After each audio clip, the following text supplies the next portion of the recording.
काही आढळले? याबाबत आता पुढील चौकशी सीबीआयचं पथक करत आहेत. त्याच्यानंतर मग पुढील माहिती तर देईल. ही संबंधित महिला जी आहे ती ॲडमिशनच्या संदर्भात या व्यक्तीसोबत काही काम करत होती, याचे देखील काही पुरावे आपल्याकडे सापडले. सध्या विचारपूसमध्ये तिनं ते कबूल केलेलं आहे आणि त्याबाबत आणखीन चौकशी चालू आहे. शेवटचा प्रश्न सर आपण संबंधित महिलेला आता सीबीआयला हँडओव्हर करणार आहोत.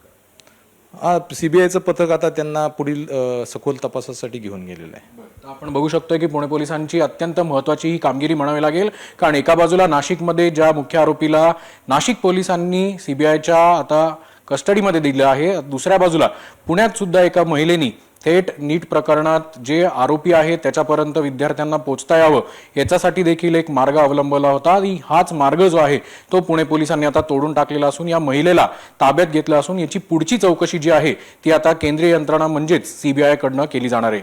कॅमेरामन सुमित भोसलेसह अक्षय बडवे, साम टीव्ही न्यूज, पुणे.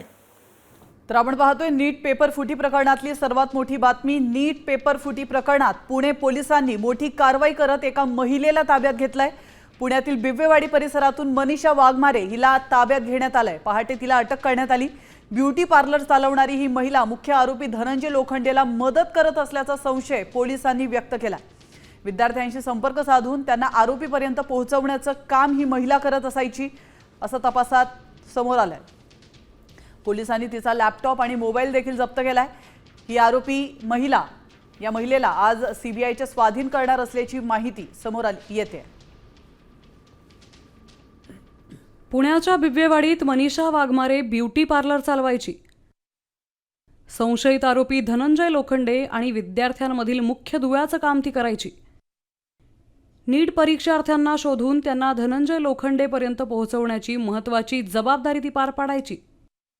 कारवाई दरम्यान तिचा मोबाईल आणि लॅपटॉप जप्त करण्यात आलाय, तर यात संशयास्पद व्हॉट्सअप कॉल्स आणि मेसेजही सापडलेत.